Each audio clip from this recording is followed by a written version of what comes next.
E aí, aluno ICL, tudo certo com você? Aqui é o professor Gustavo, de Biologia, e agora a gente vai falar sobre um grupo vegetal muito importante que cai muito em prova e você tem que ficar ligadão nessa aula, tá bom? Que são as angiospermas.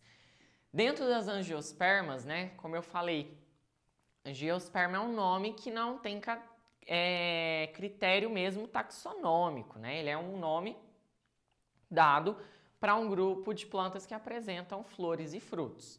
Mas dentro desse nome angiosperma, nós temos realmente uma classificação propriamente dito, que é o filo Antófita, tá bom? Então, todas as angiospermas estão dentro desse filo Antófita, tá?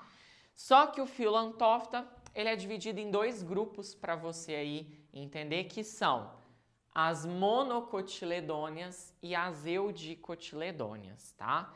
Então, essas plantinhas aí, elas são divididas de acordo com algumas características.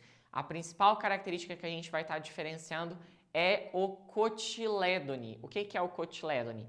São as primeiras folhazinhas do embriãozinho ali. Então, se você tem um único cotilédone, você vai ser chamado de monocotiledônea. Se tem dois, eudicotiledônea. Algumas provas chamam de dicotiledônea, mas o correto mesmo agora é eudicotiledônea. Foi um termo que foi atualizado, tá? Então, ó, vamos falar sobre as monocotiledôneas. Quem são essas monocotiledôneas? São, por exemplo, trigo, milho, tá bom? Palmeiras, né? Então, essas monocotiledôneas, o embriãozinho delas apresenta um único cotilédone, então como se fosse uma única folhazinha ali. Agora, a venação foliar. O que é venação foliar? Venação foliar é como o xilema e o floema estão distribuídos naquela folha, como o feixe vascular está distribuído naquela folha. Então, como aqui nós temos, tá, uma monocotiledônea, a venação foliar ela é paralela, tá certo? Então, ocorre aqui uma venação paralelinérvia, que a gente fala, né? Uma folha paralelinérvia. Porque os xilema e o floema, eles estão distribuídos de maneira paralela, tá? Agora, esse xilema e floema, como é que ele está no caule? Ele está organizado ou ele está disperso? Então, no caule ele está disperso. Então, todo o sistema vascular, todo aquele feixe vascular, que é o conjunto de xilema e floema, ele está disperso no caule, tá? Fica ligado com isso. A raiz dessas plantas também é um pouquinho diferenciada. A raiz das monocotiledôneas é uma raiz fasciculada, também chamada de raiz pivotante. Pivotante não, né? Raiz em cabeleira, desculpa. Então, é raiz fasciculada ou raiz em cabeleira. Isso quer dizer que é um monte de raizezinhas que partem do caule. Não tem um eixo central, é um monte de raiz toda ramificadinha que parte direto do caule, tá? Então, a gente chama isso aí de raiz principal. Outra coisa interessante é o pólen. O pólen dessas plantas apresentam aberturas. E no caso da monocotiledônea, é uma única abertura, ok? Agora, flores. As flores, elas têm elementos florais, pétalas e sépalas. Normalmente a pétala é algo bem vistoso, colorido, e a sépala mais sem gracinha, meio verde. As pétalas e as sépalas nas flores de monocotiledôneas normalmente estão em múltiplos de 3, tá bom? Então, são 3 sépalas, 3 pétalas. São 6 pétalas, 6 sépalas. 9 pétalas, 9 sépalas. Então, sempre múltiplos de 3. Só que é muito comum para uma monocotiledônea a pétala e a sépala ser igualzinha, tá bom? Quando eu falo ser igualzinha, muito parecida uma com a outra, tá? Muito parecida mesmo. Então, por conta disso, quando a pétala e a sépala elas são iguais, a gente chama isso de perigônio. Então, o que é o perigônio? É quando a sépala e a pétala são idênticas, uma com as outras. E perigônio é muito comum em monocotiledôneas, ok? Então, agora vamos falar das eudicotiledôneas, né? A gente terminou as mono e vamos entrar nas eu. As eudicotiledôneas, elas são aí feijão, soja, tá bom? Tomate, manga, um monte de plantinhas aí. São as mais diversas. Nesse caso, os cotilédones, né? Nós temos 2, então o embrião tem 2 cotilédones. Como que é a venação dessa folha? A venação dessa folha é algo ramificado, algumas vezes até meio que parecendo uma pena. Por quê? Tem uma venação que é um eixo central, mas parte várias ramificaçõezinhas, tá bom? O sistema vascular, ou seja, o feixe vascular no caule, ele está distribuído, olha só, na forma de anel, ele está organizado na forma de anel, ou até mesmo na forma de cilindro. Tranquilo? Raiz pivotante. A raiz pivotante é quando nós temos um eixo central nessa raiz, tá vendo? Onde parte raizezinhas laterais. Então, raiz pivotante é o tipo de raiz de eudicotiledôneas, ok?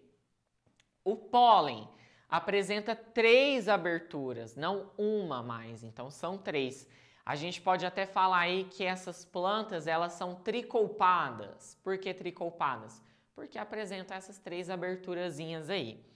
E as flores, né, os elementos florais, normalmente são múltiplos de 4 ou 5, tá? As provas gostam de cobrar mais múltiplos de 5. Então, 5 pétalas, 5 sépalas. Aqui, normalmente, você não encontra perigônio. A pétala e a sépala são de cores bem diferentes. Então, você chama isso de perianto, tá? Você chama isso de perianto. Certinho? Agora, olha só aqui. Quando nós estamos falando da inserção da folha, né, tem diferença. Folha de monocotiledônia, paralelinérvia. Folha de eudicotiledônia, tem as ramificações, tá bom? Olha só, a folha de uma monocotiledônia, ela se insere no caule por uma bainha. É como se a folha abraçasse aquele caule, tá vendo? A folha de um milho, olha a bainha aqui, ela abraça esse caule. Diferente da folha de uma eudicotiledônia, que tem um pecíolo, uma estrutura que a gente chama de pecíolo que se liga ao caule, tá vendo? Então, aqui nós temos uma folha com bainha monocotiledônia e uma folha com pecíolo eudicotiledônia, ok? Então, depois da gente estudar as características das monocotiledôneas, das eudicotiledôneas, nós temos que estudar também as características gerais de todas as angiospermas. Então, essas características gerais, agora eu vou agrupar tanto para mono quanto para eudicotiledônia, ok? Então, aqui, ó, o esporófito ele é dominante. Então, quando você vê aquela planta frutífera que está produzindo frutos, é o esporófito dominante ali, tá bom? O gametófito ele é efêmero e microscópico, tá? Ele é reduzido, então igual lá nas gimnospermas. Os gametófitos aqui, normalmente a gente vai encontrar dentro das flores, tá bom? Ou o grão de pólen que pode sair dessas flores. A gente vai ver mais pra frente. Agora eu vou dar uma parte mais conceitual que pode ser que você não entenda, mas não preocupa, só anota o tópico, porque ao longo do ciclo de vida e estudo das angiospermas você vai entender. Toda angiosperma tem ciclo de vida com dupla fecundação. É uma característica exclusiva delas, tá? E por conta dessa dupla fecundação, o endosperma da semente, que é aquela partezinha nutritiva para o embrião, ele não é mais haploide igual nas gimnospermas. O endosperma aqui ele vai ser triploide, certo? E elas são as primeiras plantas a apresentarem flores e frutos, ok? Aqui tem semente? Tem. A semente ela está interna dentro ali do fruto, então não é uma semente nua, né? Lá nas gimnospermas a gente poderia até falar isso, uma semente nua. Aqui não. A semente ela está envolvida por um fruto propriamente dito, tá bom? A nível evolutivo, flor e fruto surgiram ao mesmo tempo.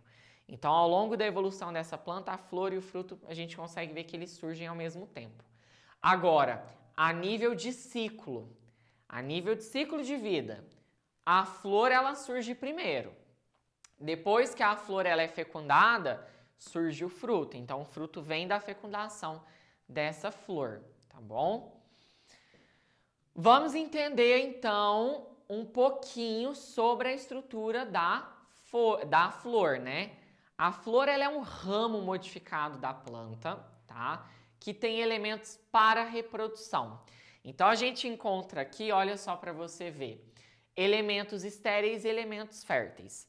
Os dois elementos, tanto os férteis quanto os estéreis, eles se inserem em uma estrutura chamada de receptáculo floral.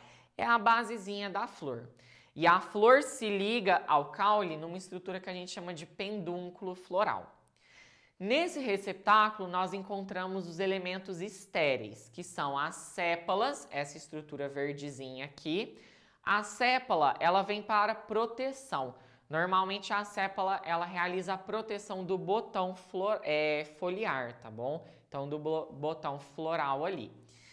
E o que acaba acontecendo aqui também é que essa sépala, ela protege a flor, então normalmente ela não precisa ser atrativa, então ela é mais verdinha, tá? Agora, depois nós temos as pétalas. As pétalas já são estruturas maiores, mais bonitas, né? Então, bem vistosas, tem grande quantidade de pigmentos ali que vão dar essa coloração para ela. Porque normalmente as pétalas, né, para uma flor bem colorida, ela serve para atrair polinizadores, chamar os polinizadores ali, tá certo? Normalmente, as flores elas têm adaptações para polinização, mas se for uma polinização por polinizador, por algum tipo de animal, as pétalas têm que ser vistosas, coloridas e a flor tem que dar para aquele animal algum atrativo, né? Algum tipo de alimento. Ou ela vai produzir grande quantidade de pólen, porque parte daquele pólen serve para alimento, ou ela vai ter estruturas nectaríferas, que vão produzir néctar, né? Para o animal ir lá e comer aquela estrutura, tá bom? Então, esses são os elementos estéreis.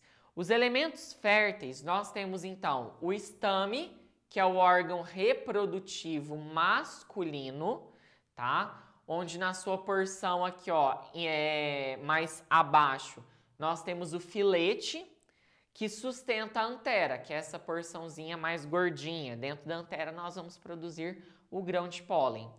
Mas nós temos também o pistilo, tá vendo? Esse pistilo ele é formado por uma estrutura aqui em cima, ó, chamada de estigma.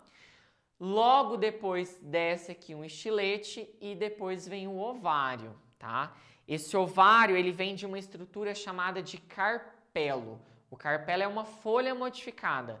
Então, o carpelo era uma folha cheia de óvulos que se fechou, tá? Então, retendo esses óvulos dentro do ovário, tá bom? E esse carpelo, ele acabou, então, formando uma estrutura em forma de vaso, que é o pistilo, tá certo? Muitas provas e vestibulares trazem aí pistilo e carpelo como sinônimo, tá? Mas tem uma certa diferença. A diferença é que o carpelo é uma folha modificada que se fechou formando, então, o pistilo, tá bom? Vou mostrar uma imagem para você entender isso agora. Então, olha só a imagenzinha aqui interessante. Aqui nós temos o carpelo, tá vendo? Uma folha modificada. E na hora que essa folha modificada ela se fecha, ó, ela estava cheia de óvulos. Na hora que ela se fecha, ela acabou retendo os óvulos na sua porção interna e ela vai formar uma estrutura em forma de vaso que nós chamamos de pistilo, tá? Com o seu estigma, o estilete e o ovário em si. O pistilo, ele pode ser, tá? Com ovário simples, ou seja, que tem um único carpelo lá dentro, tá vendo? Ou nós podemos ter um ovário composto, um pistilo formado por um ovário composto, onde ele tem mais carpelos, tá bom? Então, aqui no caso, ó, o ovário composto ele tem vários outros carpelos. Então, mais uma vez, carpelo é a folha modificada, cheia de óvulos, que se fechou, formando a estrutura em forma de vaso chamado de pistilo, tá bom? Formada, então, aí pelo pistilo. Aqui é o mesmo processo, ó. Aqui nós temos um carpelo que se fechou, formando, então, o pistilo. Lá no pistilo, então, estigma, estilete e o ovário, tá bom? Voltando aqui, então, na flor, olha só, a gente falou do pistilo, que veio a partir do carpelo, e falamos do estame e da antera. Olha só aqui para você ver a estrutura do estame propriamente dita, tá? Então, o estame, ele tem essa parte de filete e tem a parte da antera. A antera, na hora que nós cortamos ela, nós conseguimos ver que ela é formada por microesporângios, né? Então, lá dentro da antera nós temos microesporângios. E esses microesporângios, olha só, vão produzir os pólens, né? Vão produzir o grãozinho de pólen. Tranquilo? Então, isso é algo muito interessante da gente ver, tanto a estrutura reprodutiva feminina quanto a masculina, tá? Agora, outra coisa legal da gente estar analisando também são os tocos aí de verticilos florais. O que são os verticilos florais? É o conjunto de todas aquelas estruturas. Então, por exemplo, o conjunto de pétalas vai formar o que nós chamamos de corola. O conjunto de sépalas vai formar o que a gente chama aí de cálice. Agora, e o conjunto de estames? Androceu, é a parte reprodutiva masculina. E o conjunto de estruturas femininas? Vai ser então o gineceu, tá bom? Ah, mas e se a flor tiver um único pistilo? Beleza, é gineceu do mesmo jeito. Então, o conjunto de pistilos gineceu ou um único pistilo também gineceu. Tranquilo? Agora, nós vamos ver o seguinte, que toda vez que a flor ela apresenta os dois órgãos reprodutivos, tanto o feminino quanto o masculino, então se ela tem gineceu e androceu, ela é chamada de monóclina. A flor monóclina, ela é aquela flor que apresenta então os dois órgãos, ela é bissexual. Mas nós temos a flor díclina, que são as flores unissexuais. Então nós temos a flor díclina masculina, onde ela só tem androceu, e a flor díclina feminina, onde ela só tem, então, o gineceu, tá bom? Então, nós temos essa diferença de flores aí. Agora, vamos falar sobre o fruto, né? Então, a primeira coisinha aqui que a gente tem que analisar é a flor. Depois que eu analisei a flor, eu consigo entender esse fruto. Então, o que acontece? Olha só, o fruto, ele vai ser formado a partir de uma flor que foi fecundada. Olha que interessante essa imagem. Essa flor, ela foi fecundada. Na hora que ela foi fecundada, olha só, o ovário dela, que é essa estruturazinha, começou a aumentar de tamanho. Ele foi armazenando reservas energéticas ali, foi armazenando amido, frutose, né? Ali, sacarose, foi armazenando glicídios e ele foi se espessando, aumentando o seu tamanho, ficando mais gordinho, tá certo? Por isso que o fruto, ele tem essa consistência. Ele veio, então, do ovário. Frutos verdadeiros sempre vêm do ovário. Só que dentro do fruto nós temos a semente. Por quê? Lembra lá, olha só. O ovário, ele não vem com um presentinho lá dentro, uma estrutura lá dentro, que é o óvulo. Então, quando a flor é fecundada, o óvulo forma a semente, que está dentro do fruto. Porque o fruto foi formado a partir, então, do ovário, beleza? Então é uma coisa bem legal aí de você entender.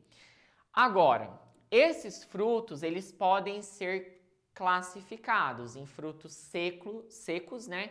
Ou frutos carnosos. Isso vai depender de alguns parâmetrozinhos aí, tá? Por exemplo, os frutos secos, eles têm uma partezinha chamada de mesocarpo, que não é tão...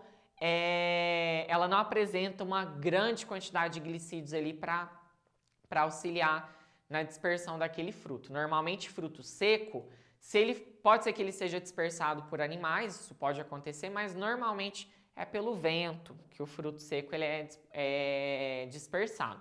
Agora, o fruto carnoso quer dizer que aquela partezinha chamada de mesocarpo, ela já tem uma parte mais carnosa, uma parte mais suculenta. Isso vai servir de alimento para algum animal dispersar aquela semente. Então, o fruto, ele é muito importante, porque ele vai proteger a semente e ele vai auxiliar na dispersão da semente também, ok? Então, agora a gente vai falar sobre a anatomia do fruto, tá bom? Então, olha só, internamente no fruto nós temos a semente. Você já sabe, a semente ela é formada por uma casca, por um endosperma e por um embrião. Só que o fruto em si ele é formado por 3 camadas de tecido. A primeira camada é o epicarpo, que é a casca do fruto. Logo depois dessa casca vem o mesocarpo, tá bom? Que é uma parte que para frutos carnosos tem grande quantidade de glicídios, para frutos secos não. E logo depois do mesocarpo vem o endocarpo, que é uma parte mais interna desse fruto. É uma parte onde nós temos aí uma camada do fruto bem ligada com a semente em si. O conjunto do epicarpo, que é a casca, mesocarpo, aquela parte comestível dos frutos carnosos, e o endocarpo grudado com a semente, a gente chama de pericarpo. Então, o pericarpo é o conjunto dessas três estruturas. Nós vamos entrar agora em classificação dos frutos, porque os frutos eles podem ser classificados em três grupos: frutos simples, pseudofrutos e frutos compostos. Qual que é a diferença entre um fruto simples e um pseudofruto? O fruto simples, ele é o fruto verdadeiro. É aquele que vem do ovário. Na hora que a flor foi fecundada, ele veio do ovário. Agora, o pseudofruto, não. O pseudofruto, ele deriva de outra estrutura. Ele pode derivar do receptáculo floral ou ele pode derivar do pendúnculo floral, tá bom? Maçã, por exemplo, receptáculo, pendúnculo, caju. Certinho? Então, pseudofruto é um falso fruto, ele não vem ali do ovário propriamente dito, beleza? Agora, uma coisa interessante, nós temos os frutos compostos, porque normalmente ou ele é formado por vários ovários ou ele é formado por várias flores, tá? Então, a gente vai falar disso daí. Olha só, o fruto simples, ou seja, o fruto verdadeiro, ele pode ser de duas maneiras.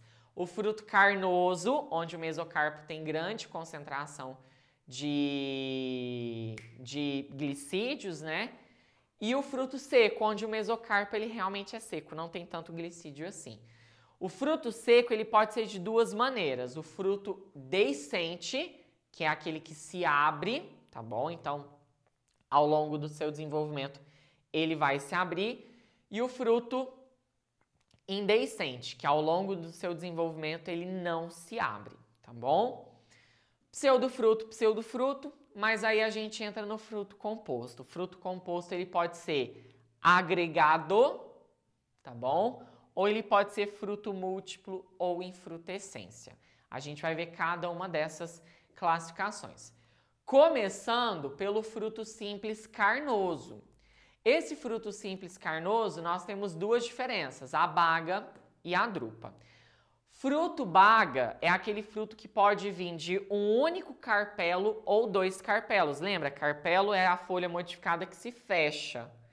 Então, normalmente o fruto baga, se ele tem só um buraquinho lá dentro, ó, cortei o mamão, tem só um buraquinho lá dentro, um único carpelo.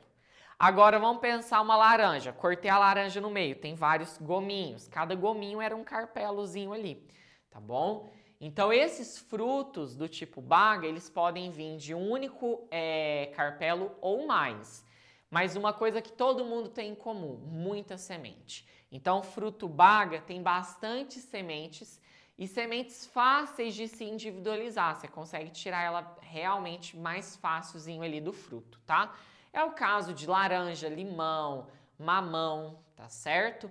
Aqui, então, esse casozinho do fruto baga. Tomate também, uva, esqueci de citar esses exemplos. Agora, o fruto drupa, ele vem só de um único carpelo. Você consegue ver um único buraquinho dentro dele, tá vendo? E o fruto drupa, ele tem um único caroço, ou seja, uma única semente. O fruto drupa eu posso falar em caroço, fruto baga não. Por que no drupa eu posso falar em caroço? Porque a semente, ela se liga muito fortemente ao endocarpo do fruto. Então aqui se liga tão forte, mas tão forte que acaba formando sim um caroço. E neste caso, tá bom? Nós temos aí manga, tá bom? Nós temos ameixa, azeitona, tá? Pêssego. Então, tudo que você fala caroço, caroço de manga, caroço de azeitona, caroço de ameixa, caroço de pêssego, é um fruto do tipo drupa, tá? Então, os frutos simples carnosos podem ser drupa ou baga. Agora, vamos entrar nos frutos simples secos deiscentes, quer dizer que eles se abrem. Na hora da prova, fica ligado, dificilmente uma prova pede para você explicar todos os exemplos de frutos secos. Não. Normalmente a prova ela gosta de pedir o seguinte: fruto seco. O que é um fruto seco deiscente? É um fruto seco que se abre. Aí ela te pede exemplos, sei lá, legume ovagem, síliqua, cápsula, folículo. E nós temos lá os frutos secos indeiscentes, é aqueles que não se abrem. Aí você fala carióspe, aquênio, sâmara. Dificilmente pede a definição, mas pode acontecer? Pode. Por exemplo, já caiu definição de legume ovagem, que é um fruto seco, verdadeiro, só que ele é deiscente, ele se abre. Então, o fruto que a gente chama de legume ovagem, ele é formado por um único carpelo, então ele tem um único buraquinho lá dentro, mas ele se abre, na sua maturação, ele se abre por duas fissuras longitudinais. A superior e a inferiorzinha aqui, tá bom? E lá dentro desse fruto nós temos as sementinhas, né? Então aqui nós temos ervilha, feijão, tá? São plantazinhas que apresentam esse tipo de fruto. Agora, a síliqua. A síliqua é o fruto que acontece, por exemplo, no ipê, tá? O que acontece aqui para você ver? A síliqua ela é formada por dois carpelos, mas dividindo os dois carpelos, nós temos um septo mediano, que é onde as sementes elas ficam aderidas. Sementes aladas, na hora que o ar bate nessa semente, ó, ela sai voando, ela sai dispersa aí no ambiente, tá? E uma coisa importante, como que esse fruto ele se abre? Ele se abre por duas fissuras longitudinais. Então, ó, ele acaba fazendo isso daqui, ó, tá? E no meio, um septo mediano, certinho? Agora, o folículo e a cápsula. O folículo, ele é um fruto aí, ó, a xixa que a gente fala, tem um único carpelo, olha só, se abre numa única fissura longitudinal, não são duas, é uma única, tá? Agora, a cápsula é o caso aí da castanha do Pará, do algodão, é um tipo de fruto que tem um único carpelo, mas na hora que ele vai se abrir, ele pode se abrir de várias maneiras diferentes, não existe uma regra para a abertura desse fruto, ok? Então, esse é o folículo e cápsula. Vamos falar então agora dos frutos simples secos, tá? Indeiscentes, que é aqueles que não se abrem. O primeiro é o carióspe ou grão. Ele é formado por uma semente que está ligada muito fortemente à sua parede ali do fruto. Então, você não consegue individualizar o que é fruto e o que é semente aqui. É o caso do trigo, é o caso do arroz, é o caso do milho também, tá bom? Então, é o caso aí do carióspe ou grão. O aquênio, ele já é um tipo de fruto seco que não se abre, é o caso da semente de girassol, né? Semente, porque na verdade a semente ela tá interna, toda aquela parte pretinha rajadinha, aquilo é fruto. A semente ela tá grudada naquela parede seca daquele fruto por um único ponto. Então, por definição, o aquênio é o quê? Apresenta uma semente ligada à parede do fruto em um único ponto. Diferente do carióspe ou grão, que é por toda a extensão do fruto. Agora, a sâmara é um fruto alado, onde a parede do ovário tem essa expansãozinha alada, tá bom? Tipo ana, já ouviu falar nesse fruto? É um fruto que normalmente quando ele cai no chão, as crianças gostam de pisar nele e fica fazendo um creque-creque, tá bom? Então, isso daqui é o fruto simples, indeiscente, tá bom? Todos eles secos, carióspe, aquênio e grão. Agora, nós iremos falar de pseudofruto, tá? E os pseudofrutos quer dizer que são frutos que não derivaram do ovário, vieram de outras estruturas. Por exemplo, a maçã. Toda a parte comestível da maçã veio do receptáculo floral, aquela parte carnosa que você come, veio do receptáculo floral. O fruto verdadeiro mesmo é o espaço interno, que é derivado do ovário. Ou seja, o receptáculo floral ele envolve o ovário e quando o ovário é fecundado, o receptáculo floral aumenta de tamanho formando o fruto chamado de pseudofruto e o fruto verdadeiro fica interno, tá vendo? Agora, O caju é um pseudofruto também, só que o caju, a parte carnosa dele vem da onde? Vem do pedúnculo floral. O fruto mesmo é a castanha, tá? É aquela parte acima.